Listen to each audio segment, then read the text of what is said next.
এমন সময় মঞ্জুরি শোকের মধ্যে প্রধান সখী যার নাম তুলসী, তুলসীকে দেখতে পেয়ে ডাক দিচ্ছে, তুলসী ও তুলসী। তুলসী বলছে, রাধে এই মধ্যাহ্ন সময় আমাকে কেন স্মরণ করলি? বলছে, তুলসী এই মধ্যাহ্ন সময় কেন স্মরণ করেছি জানিস?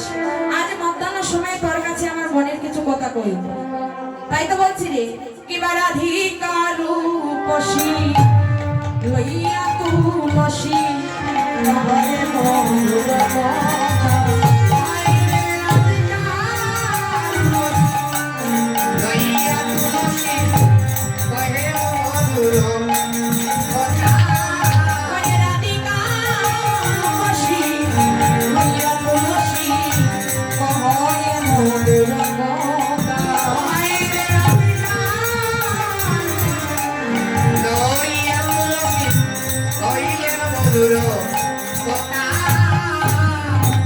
মধুর মধুর মাধুরী কথা, মধুর মধুর মধুর কথা হইছে, মধুর মধুর মধুরী মধুর মধুর মধুর কথা, যে কথা শুনলে জোড়া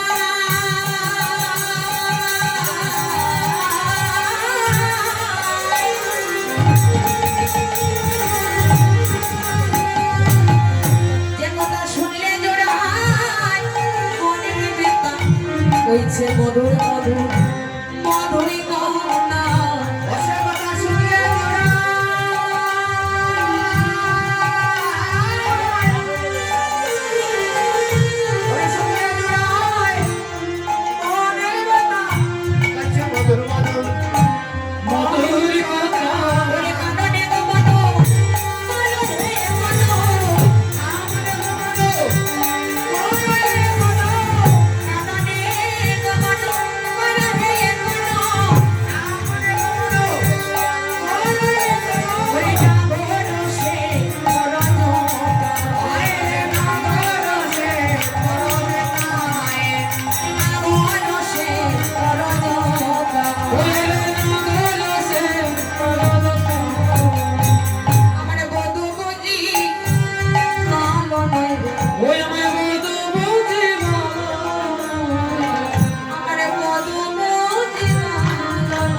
নন্দালয় হতে গোছারণে গমন করেছে।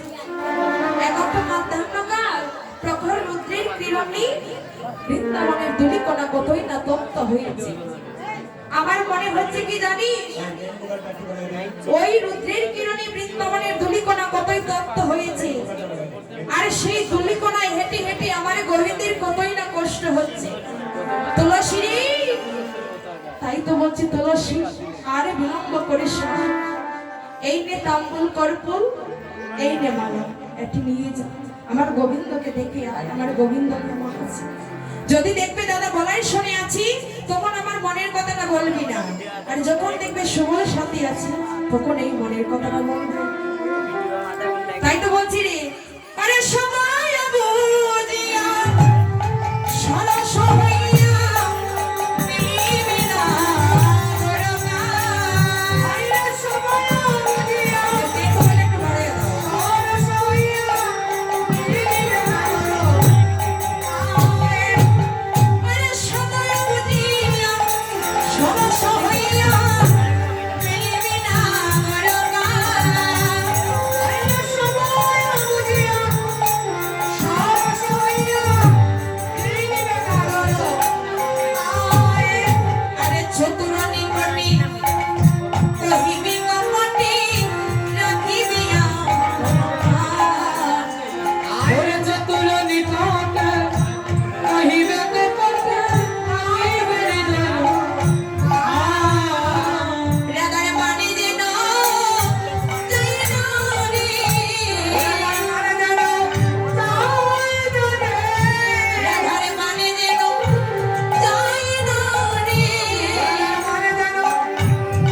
এসেছে কোথায়?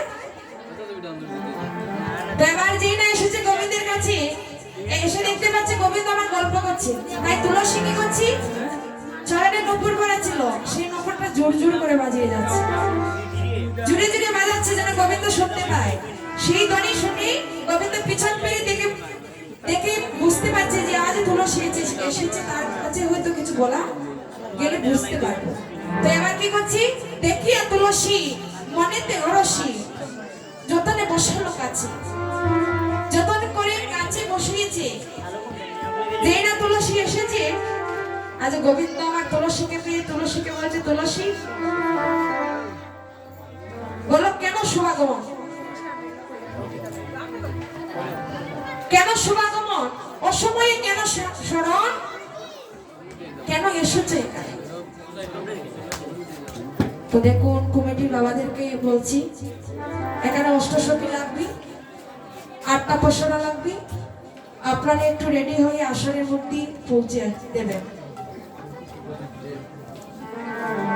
বৃন্দা দেবী লাগবে, সেখানে পঞ্চপ্রদীপ লাগবে, জল শঙ্খ লাগবে,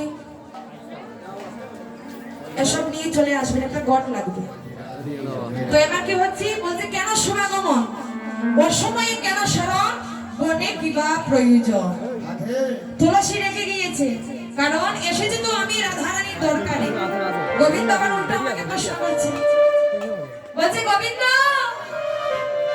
কেন এসেছি, আসতে পারি না? এই বনটা তোমার নাকি? এই বনে তুমি জন্মেছো, আমি জন্মেছি, তুমি আসতে পারো, আমি আসলে দোষ? আর কেন এসেছি, আর কেন ওর সময় স্মরণ করেছি? গোবিন্দ তুমি কি জানো না, যদি তুমি কাউকে স্মরণ না করো তার কি শব্দ আসে তোমাকে স্মরণ? এমন ভক্ত কি আছে, যদি ভগবান ভক্তকে ডাক না দেয়, ভক্ত ভগবানকে স্মরণ করে? তুলসী বলছে, গোবিন্দ তুমি আমাকে ডেকেছো বলেই আমি এখানে এসেছি। বলছে, আহা তুলসী তুমি রেগে যাচ্ছ কেন? বলো না, আমার রাধারানী কেন আছে?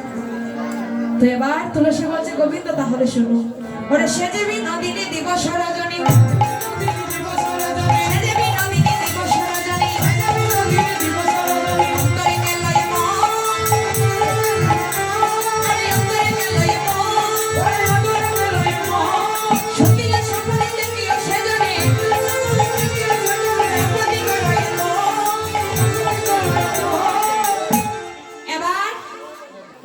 সেজে বিনোদিনী আসিবে এখনই। মহাজন এক পাশ থেকে দাঁড়িয়ে বলছে, ও তুলসী তুমি তো বলছো না। গোবিন্দকে বলছে, গোবিন্দ তুলসীকে যতই জিজ্ঞেস করো তুলসী বলবে না, কারণ রাধারানী এখানে এসেছে, রাধারানী বলে এসেছে তুলসীকে যে তুলসী তুই যাবি, আগ বাড়িয়ে কথা বলবি না, কথা নিবি কিন্তু কথা দিবি না, চতুরালি করবি। মহাজন বলছে যে ও গোবিন্দ কার কাছে কার কথা জিজ্ঞেস করছো, যতই বলো না কেন তুলসী বলবে না, ওর যে বলতে মানা। আজি সময় বুঝিয়া সে পরে আসিয়া সমদর করি ভুলে, আজি সময় বুঝিয়া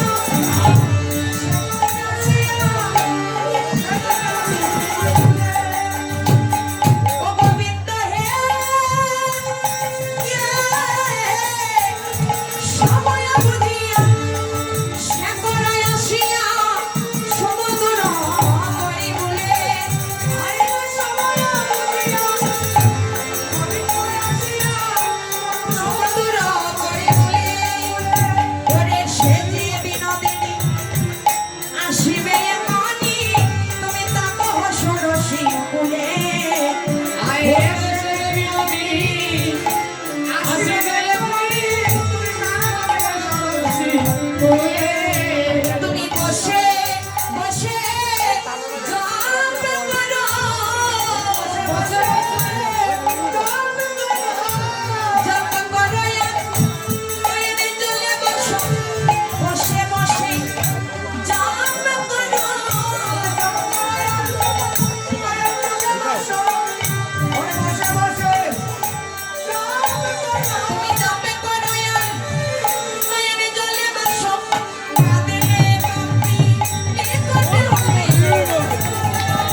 তো এবার কি হচ্ছে, তুলসী আমার গোবিন্দকে কর্পূর তাম্বুল সেবা দিয়ে মালাটা গলে পরিয়ে দিয়েছি, আবার সেই মালাটা প্রসাদী করে নিয়ে চলে এসেছে। এসে কি করলো, আরে তুলসী আসিয়া সব সমাচার করে, আরে শুনি নাই বিনোদিনী হরষিত মনে, আজি রাই কণ্ঠে গুঞ্জমালা দিলেন ললিতা। আজ তুলসী এসে সমাচার করছে, মালাটা নিয়ে এলো কি প্রসাদী করে তুলসী, কিন্তু এখানে বলছে কি রাই কণ্ঠে গুঞ্জমালা দিলেন ললিতা। কি ভাই সাউন্ড একবারে কমে গেছে।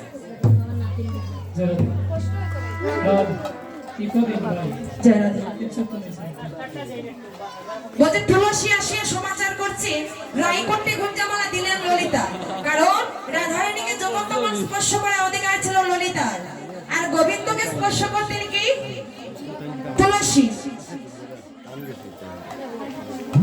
নিতাই গৌর হরি বল হরি।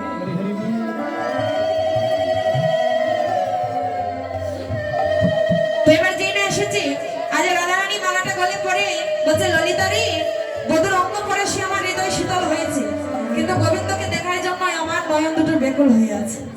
ললিতা বলছে রাধি এখানে বসে কাঁদলে কি হবে, গোবিন্দকে দেখতে হলে গোবিন্দের কাছে যেতে হবে।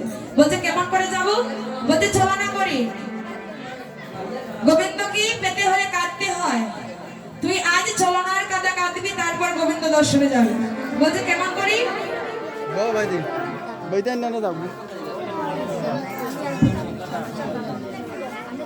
মাইক এদিকে একটু আসবেন আপনি, ওই দাদা দাদা আপনি একটু আসবেন ওদিকে আসরে। তো এবার কি হচ্ছে, যেটা মালাটা দিয়েছে, এবার ললিতা বলছে রাধি তোর বিয়ের সময় তোর মা বলেছিল জটিলার হাত ধরে যে বিয়া আমাদের ঘরের মেয়েরা যদি কখনো সূর্য পূজা করতে চায় কখনো নিষেধ করবে না। তো এবার সেই কথাটা কাজে লাগা, তো এবার রাইদুল বলছে ললিতা তুই এখানে বসে থাকা অনুমতিটা নিয়ে আসে। তো এবার কি করছি, দরজার আড়ালে গিয়ে শাশুড়ি মা রান্না করছে, আর দরজার আড়ালে গিয়ে প্রণাম করছে, শাশু সমুখে শ্বাস চারিয়া কাঁধে বিনোদিনী,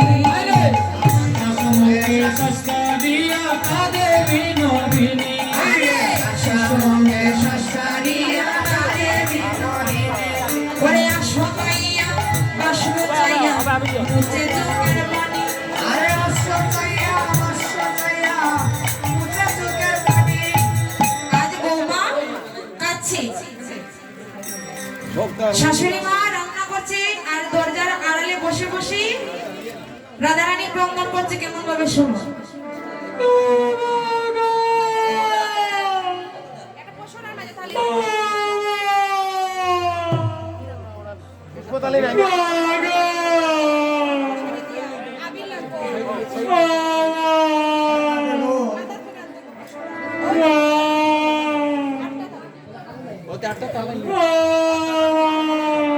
ওরে বাবা কে কাঁদি, বলে আমার ঘর তো কাঁদবার মতো একটি মেয়ে আছে। ও বাবা তুমি কাঁদছো কেন মা, আয়ান কিছু বলেছে, তোমার কুটিলা কিছু বলেছে, পাড়া প্রতিবেশী, ও মা তাহলে তুমি কাঁদছো কেন। তো এবার কি করছি, ফুলে লইয়ে কয়ে জটিলে কেন কাঁদো তুমি, আরে ফুলে লইয়ে কয়ে জটিলে কেন কাঁদো তুমি, যেটা বলছে মা গো তুমি কাঁদছো কেন, যেটা দেখবে শাশুড়ি একটু ভালোবেসে কথা বলছে। এবার রাধারানী বলছে এই তো সুযোগ, এই সুযোগে আমি সৎ ব্যবহার করব। এবার রাধারানী বলছে মা গো শোনো তোমাকে বলছি, আমি কেন কাঁদছি, পতিত পতিত কাল কবল পতি পতিত, কাল কবল পতি পতিত, কাল কবল পতি পতিত, কাল কবল পতি পতিত, কাল কবল পতি পতিত, পতি পতিত মানে পতি তোমার প্রতি আমার আয়া পতিত হয়েছে।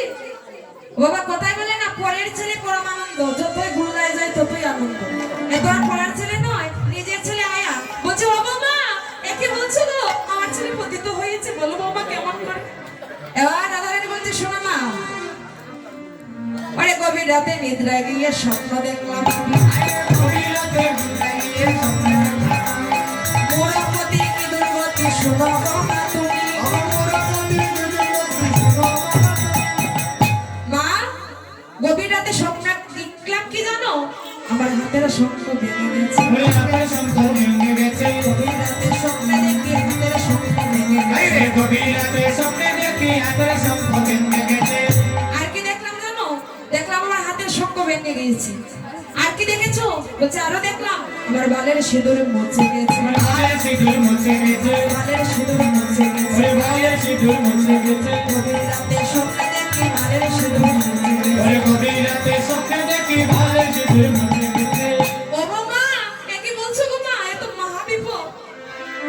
এবার জটিল কাঁদছে যে আমার পুত্র পতিত হয়েছে, তো জটিল বই পেয়ে কাঁদছে। রাধারানী বলছে মা গো, তুমি কাঁদবে না। বলছে কেন? বলছে মা, ওই স্বপ্নটা ভোরের বেলা দেখেছিলাম, তার একটা প্রতিকারও দেখেছিলাম। বলছে সেটা কি? আরে স্বপ্নে সূর্য দেবে আশীর্বাদে বলে,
সংসার ভালো রয়েছে। এবার জটিলা বলছি সখীগণকে ডেকে বলে ললিতা বিশ্বকাকে কোথায় আছিস? শীঘ্র করে আমার বৌমাকে ভালো করে সাজিয়ে নে, পূজা করতে যাওয়া লাগে সবকিছু তৈরি করে নে, যা যা আমার বৌমাকে নিয়ে পূজা দিয়ে আয়। এমন সময়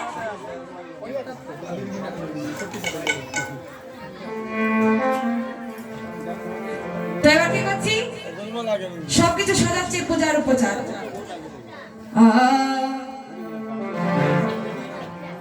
তুলসী বচনে সব সখী গণে, তুলসী বচনে সব সখী গণে, তুলসী বচনে সব সখী গণে, তুলসী বচনে সব সখী গণে, দেব বুঝিবার তরে, ওরে দেব বুঝিবার তরে, আরে দেব বুঝিবার তরে, ওরে দেব বুঝিবার তরে, বিধি উপচার নানা উপচার, উপচার নানা উপচার, পূজন বাজন করে, আরে পূজন বাজন করে, আরে পূজন বাজন করে, আরে পূজন বাজন করে, আরে চিনি চিনি কলা মাখনা রস, আরে চিনি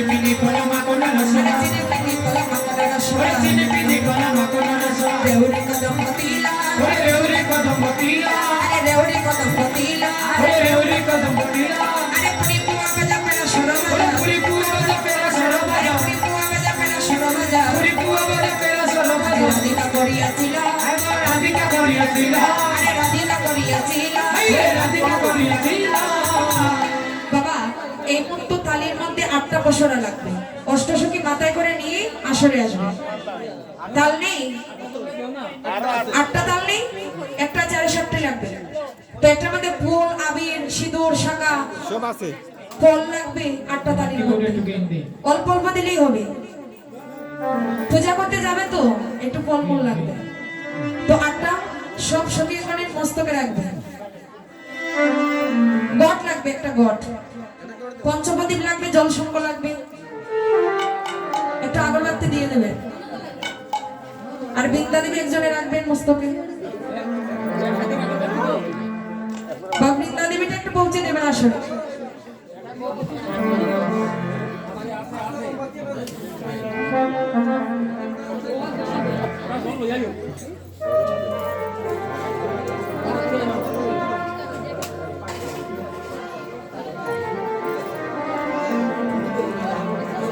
বৃন্দা দেবী আসলে পৌঁছে দিন।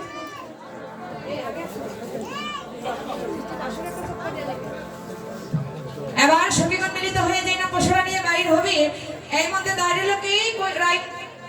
রাধারানী যে নগর থেকে বাইর হবে, কোটিমতি কোটিলাসী সম্মুখে দাঁড়িয়ে হয়েছে। সবার মুখ পানে চেয়ে বলছে, মা এই বর দুপুরে এত সেজে গুজে কোথায় যাওয়া হচ্ছে?